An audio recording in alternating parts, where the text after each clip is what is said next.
Hola a todos, soy el padre Pablo Tomás Patrito y este es un video para la materia Ámbitos de incidencia de la doctrina social cristiana que imparte el maestro Francisco Anaya dentro de la maestría en doctrina social cristiana.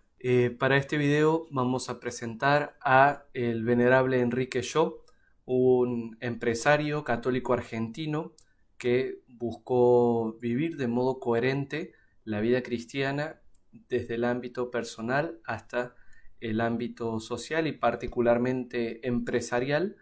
El día de hoy está iniciado su proceso de canonización, ya es considerado venerable y va a ser a quien presentemos. La mayor parte de la información vamos a tomarla de un libro llamado Enrique Shaw, Notas y apuntes personales, editado por la Asociación Cristiana de Dirigentes de Empresa y la editorial Claretiana, que contiene una biografía suya y luego anotaciones personales que iremos citando.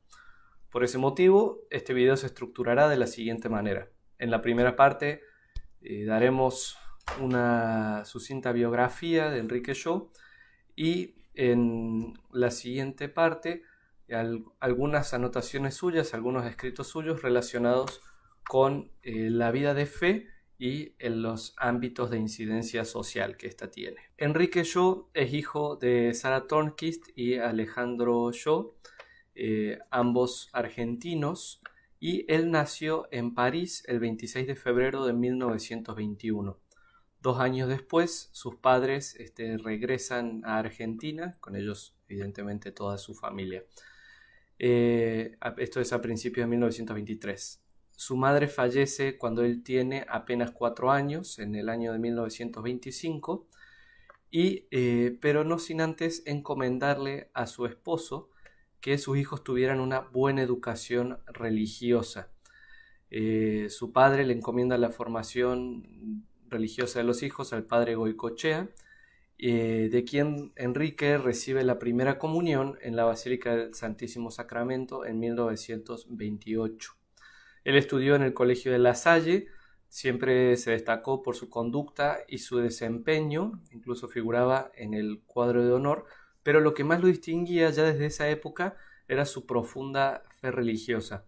Le gustaba siempre participar como monaguillo durante las misas y era miembro directivo de la congregación mariana que había. A los 14 años, él ingresa a la escuela naval, entonces ya comienza, digamos, su carrera militar que va a marcar toda la primera etapa de su vida. Y cabe decir que en todo este ambiente, bueno, lo mandaron casi siempre por los mares australes, por el sur, y ni el ambiente del mar, ni sus compañeros, ni todo el ambiente militar mermaron su fe. Al contrario, no era raro verlo catequizando a sus compañeros o incluso rezando. Una de las cosas que llegó a escribir en sus apuntes personales decía: necesito rezar mucho para recibir la gracia de Dios y poder, corrigiendo mis defectos, abandonar ciertas costumbres juveniles. Mi penitencia por sí sola sería estéril, deberá ir unida a los sufrimientos del Salvador. Respecto a esta época, escribe en su diario personal: el día en que cumplí 20 años le pedí a Dios que produjera en mí los frutos que Él desea, que me hiciera consciente de mis pecados y me convierta decidida y totalmente.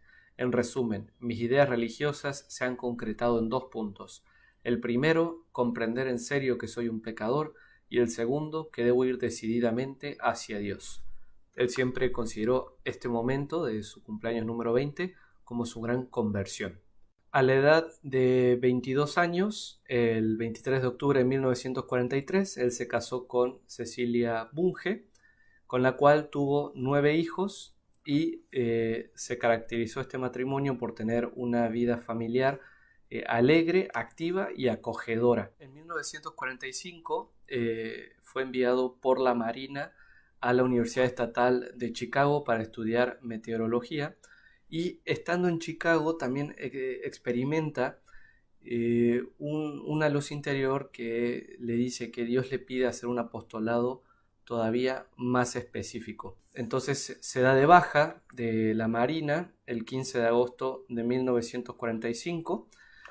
Su primera intención era dedicarse a los obreros, pero gracias a los consejos de Monseñor Hildebrandt, se dio cuenta de que su misión en la iglesia era servir como un buen empresario. Entonces empieza a prepararse para llevar esto a cabo. Regresando a la Argentina de los Estados Unidos, ejerció funciones de alta responsabilidad como empresario en las cristalerías Rigolot, donde ahí fue llevando toda la gran obra que Dios le encomendó. Él consideraba la eficiencia como el deber de Estado del empresario, dado que era la garantía de la continuidad del trabajo obrero. Ahora, su actuación en la empresa no solamente queda reducida por su influencia en las cristalerías Rigolot, sino que también en muchas otras empresas lo tenían presente como miembro del directorio. Van descubriendo en Enrique Shaw muchas personas un hombre con grandes capacidades de conducción y liderazgo empresarial, pero además unas dimensiones humanas extraordinarias. Él tenía una gran capacidad y buscaba cultivarlo, de comunicación abierta, disponible además siempre, incluso en los momentos más difíciles. Dentro de su diario podemos encontrar esto. Las virtudes del empresario son la eficacia, energía e iniciativa. El empresario debe ser Cristo en la empresa. Decía: hay que cristianizar a la clase patronal argentina. Es indispensable mejorar la convivencia social dentro de la empresa. Importa mucho que el dirigente de la empresa sea accesible. Hay que humanizar la fábrica. Para juzgar a un obrero hay que amarlo. Además de ser un empresario eficiente y muy amable con sus obreros, Enrique Shaw tenía un montón de actividades apostólicas. Recién llegado a la Argentina, se incorporó a la Acción Católica Argentina, llegando a formar parte incluso del Secretariado Económico Social. Fue miembro de la Junta Central también de la Acción Católica, como representante de la Asociación de los Hombres, del 1954 a 1956, y en 1961 fue nombrado presidente de los Hombres de la Acción Católica Argentina. Como respuesta al llamado de Pío XII entre 1946 y 1947, fue encargado por el episcopado argentino en la organización de ayudar a la Europa de la posguerra. Después de esto continúa en contacto con todos los que estaban participando, y tras algunos intentos fallidos, en 1952 funda la Asociación Cristiana de Dirigentes de Empresa, que muy pronto es integrado al movimiento internacional de la UNIAPAC. Fue el primer presidente de la ACDE, y constituyéndose además en un propulsor muy entusiasta de este movimiento, no solo en el país, sino también en Latinoamérica. Como prácticas de fe profunda, ¿no? Se le caracterizaba porque iba a misa diario, tenía lecturas espirituales y además hacía con regularidad su meditación diaria. En 1957 le descubren cáncer. A pesar de esto, él continúa su vida cotidiana hasta que su salud empeora en 1962. Aún así, él no terminaba, ¿no?, con su labor como dirigente, sino que seguía comprometido. Tiene que someterse a varias operaciones, su salud se agrava, necesita donaciones de sangre, y es conmovedor el testimonio de que los médicos en el hospital estaban sorprendidos de la cantidad de gente que estaba dispuesta a donarle sangre. Casi todos los que querían donarle eran sus propios obreros. Pasado este tiempo de operaciones del hospital, él regresa a la empresa, está hablando de unas cuestiones técnicas y de repente hace como una especie de excursus y le dice a sus obreros: bueno, ¿cómo les parece a ustedes, ¿no?, que se agradece propiamente a alguien que recibe de regalo una pluma? Y bueno, la respuesta es escribiéndole una nota de agradecimiento con la misma pluma que se le regaló, ¿no? Y entonces dice: pues bien, yo he recibido su sangre. Como una lapicera, como una pluma me compromete, ¿de qué modo puedo yo agradecer la sangre que he recibido de ustedes, que tiene no solo un valor químico, físico, biológico, sino también vital por ser símbolo de la vida misma? Ante su muerte inminente, llegué a escribir: el cielo es también lugar de actividad, de plenitud, de unidad, de intercambio, o sea, de caridad. Para la mayoría de los hombres que temen la muerte, Dios es una abstracción. Para mí, constituyó y constituye una realidad más intensa que todas las realidades terrestres, y que me dice: ven, y yo le contesto: habla, Señor, tu siervo te escucha. A lo cual me manifiesta: te he llamado porque eres mío. Y entonces todo desaparece y solo quedamos Dios y yo. Las luces fuertes se enceguecen de tal modo que resulta difícil explicarlas, pero la explicación esencial es que Dios me llama y que la vida cristiana es la eternidad comenzada en nuestra alma sobre la tierra para llegar en el cielo a la unidad completa con Dios. Fallece el 27 de agosto de 1962. Monseñor Derisi pronunció las siguientes palabras: fue realmente un alma de excepción, lo que decimos en el lenguaje cristiano, un alma de Dios, y como tal vivió intensamente su vida de fe. En todas partes se prodigó a sí mismo. Fue el signo de su vida la donación de sí a los demás. Parecía olvidado de sí mismo para darse de lleno a los que lo rodeaban. Vivió para los suyos, para su hogar, para sus empresas, pero no en el sentido material, sino para brindarse incluso a sus propios obreros, que lo querían no ya como a su patrón, sino como a su amigo. Enrique Shaw puso todo su amor en las obras que emprendió. Nunca supo decir que no para el bien. Siempre encontró tiempo en su vida tan llena de trabajos para prodigarse y darse a los otros sin medida. Pocas veces un hombre será recordado con tanto afecto, un hombre de tanta limpieza en su conducta, un hombre que fue un testigo de Cristo y un testimonio de vida cristiana. Ahora vamos a dar algunas características de la vida espiritual de Enrique Shaw que lo llevaron a este compromiso social. La primera característica era la conciencia del amor de Dios manifestada en Jesucristo. Leamos sus apuntes personales. Estoy convencido de que Cristo ha venido por amor nuestro, porque Él reclama amor con insistencia, porque desea que lo ame. La fe está sostenida por la razón, pero vive por el sentimiento y el amor del Creador. No basta con evitar el pecado, no basta con dar a Dios un poquito más de lo estrictamente obligatorio. El gran mandamiento es el mandamiento del amor. Ser generosos. El amor de Jesús por nosotros exige nuestro amor. Si Cristo fuera amado, no habría problemas, pero el amor no es amado. ¿Por qué? Porque, entre otras razones, no lo conocen deseable y posible. De ahí que es necesario que cada uno en su ambiente irradie el amor de Cristo. Y por eso él tenía profunda conciencia de la vocación a la caridad, caridad que se nutre en Dios y dirigiéndose a Dios se vuelca también hacia el prójimo. En sus palabras: recordar que hemos sido creados para amar. Debo procurar amar a Dios uniéndome a Él mediante la adhesión a su voluntad y el don de mí mismo. Lo más importante, a lo que más me dedico, es aumentar en mí la caridad. Sin la caridad nada es perfecto. Escucharlos, comprenderlos, caridad. Quiero seguir la vía del amor y hacer triunfar en mí mismo la bondad, la humildad, la dulzura, la paciencia. El apóstol es un enviado. Para ser apóstol se necesita estar unido a Cristo por la fe y la caridad. El apóstol debe saber lo que piensa Cristo, vivir esa caridad en su trabajo, en su hogar, en el lugar donde lo colocó la providencia, entregarse sin reservas. Ahora bien, el primer ámbito social donde Enrique Shaw llevó estas consecuencias de su cristianismo fue a la propia familia. Dicen los escritos de su matrimonio: no se toma una esposa, se da uno a ella. Casarse es no pertenecer más a sí mismo. El auténtico amor recibe al ser humano no como un Dios, sino como un don de Dios en el cual Dios está contenido. ¿Cómo puede secarse el amor de los esposos si han sido creados y unidos para darse a Dios uno a otro? La vida convivida por dos florece, se hace infinita. Es una oración en común. Hay que expresarse el amor mutuo. No basta darlo, por supuesto.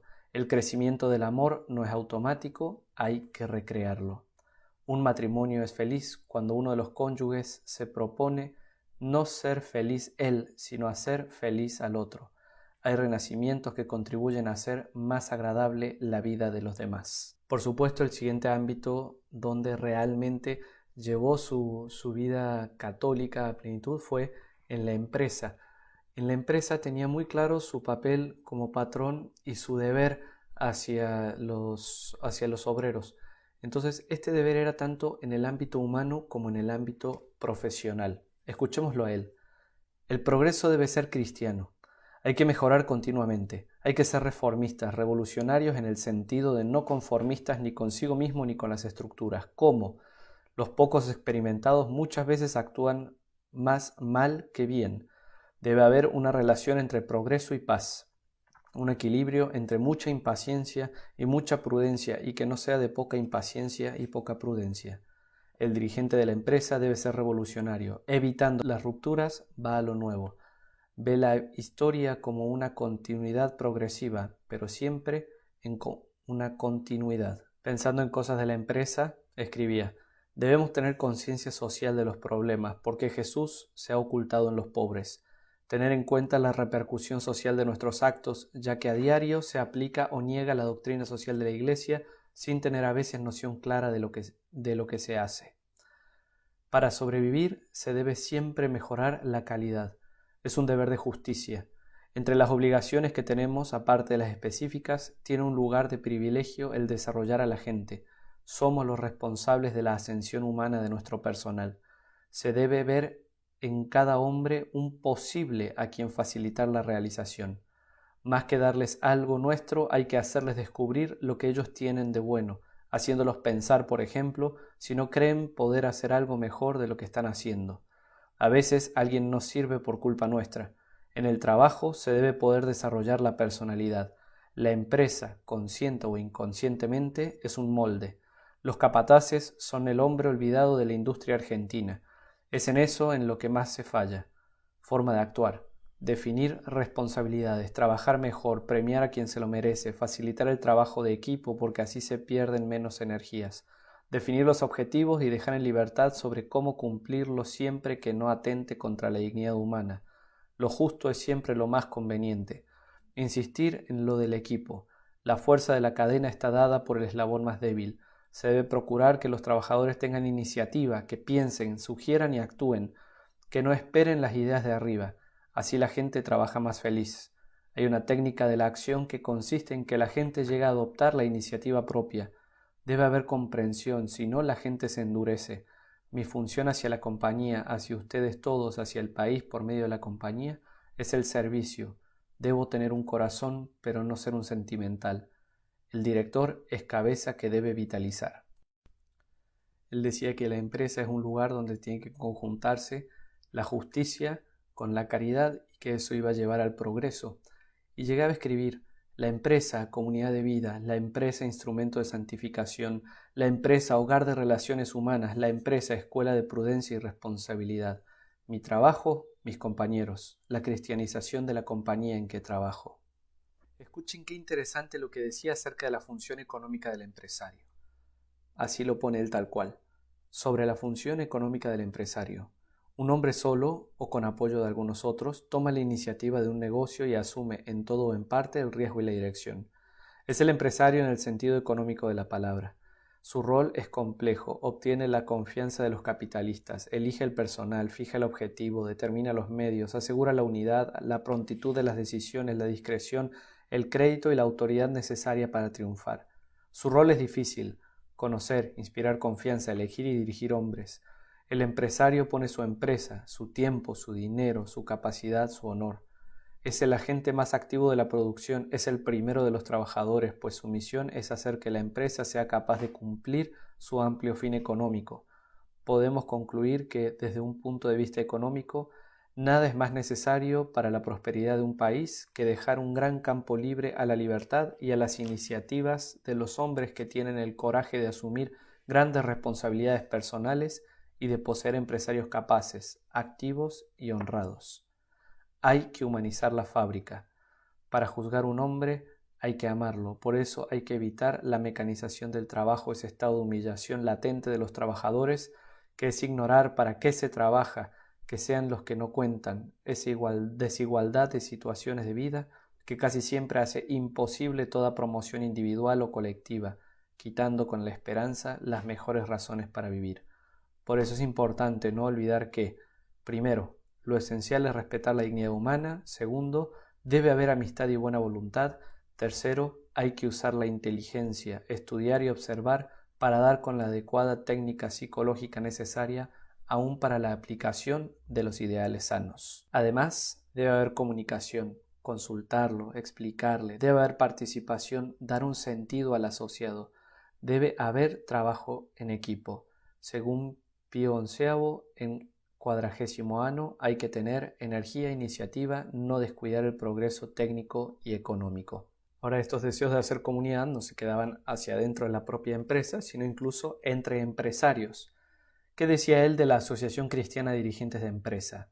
Decía, implantación del reino de Dios en el mundo de los negocios, tal que por estar fundada en la justicia, en el amor, no ponga trabas, sino favorezca la consecución del último fin. ¿Cómo podemos hacerlo si no tenemos el reino de Dios dentro? Por lo tanto, la formación espiritual es un medio.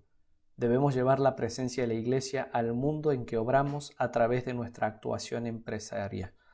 Tenemos que reafirmar la caridad económico-social de la empresa como célula de reproducción económica y como célula de integración social, armonizando con sentido de solidaridad, de justicia y de eficacia los intereses que la integran. Una cosa que hay que destacar también es la formación que tenía. Era un hombre que buscaba formarse, pero esto es lo interesante, no solamente en el aspecto técnico, que lo tenía y era muy capaz, sino, para haber podido influir así en lo social, tenía una profunda experiencia cristiana y esto también desde el aspecto de la verdad. En los últimos años de su vida tuvo que hacer un viaje, estuvo 6 meses sin poder escribir en sus anotaciones personales, no sé qué, pero escribe: en este tiempo me he dedicado a 2 categorías de lecturas que pienso mantener en el futuro para mejor interpretar lo que pasa en el mundo y obrar, dado que gracias a Dios creo tener ya la formación básica que tanto he buscado. Sin embargo, qué gran alegría sentí al poder leer algo sólido, alimento y ejercicio para la inteligencia. Las lecturas las resumiría en bíblicas y de doctrina social. Las primeras, por ser la palabra de Dios, que no solo acrecienta la vida espiritual, sino además porque en ella misma se encuentra su galardón. Sabiduría 8:12. En otras palabras, las primeras responden plenamente al deseo de la inteligencia de querer comprender lo que está pasando, y las segundas nos permiten saber cómo obrar. Las primeras nos dan el deseo y nos enseñan sobre la necesidad de obrar, las segundas nos dicen cómo obrar. Para comprenderlo de completar la pasión de Cristo es necesario haber sufrido y entonces uno será más bueno. Estudiar 1 hora al menos la verdadera ciencia, sólida, útil, fecunda, conocer a Jesucristo. Solo a medida que nos corregimos, la inteligencia verá claramente.